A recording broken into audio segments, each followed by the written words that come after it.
Miexi pass maġġel il-proċess tal-istampar tad-dokumenti tal-voti għall-elezzjonijiet tal-25 ta' Mejju li ġej, kemm dik tal-Kunsilli Lokali kif ukoll tal-Parlament Ewropew. Il-proċess beda l-ġimgħa wara nofsinhar bl-uffiċjali fl-istamperija tal-Gvern li għandhom jistampaw xejn anqas minn 800,000 dokument tal-vot. Fost il-bidliet li wieħed isib fuq dawn id-dokumenti hemm il-fatt li ritratti tal-votanti fuq dokument tal-vot se jkun stampat bil-kulur fuq karta sintetika li tinkludi wkoll diversi fatturi ta' sigurtà.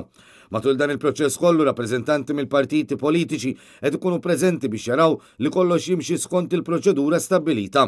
Fl-aħħar jiem il-Kummissjoni Elettorali avżat lil dawk li jixtiequ jivvutaw ġimgħa qabel il-jum stabbilit għal votazzjoni minħabba każijiet ta' safar jew sptar li jistgħu jmorru fl-uffiċċju tal-Kummissjoni Elettorali fin-Naxxar jew fi Pjazza San Franġisk Rabatawdex minn nhar it-tnejn.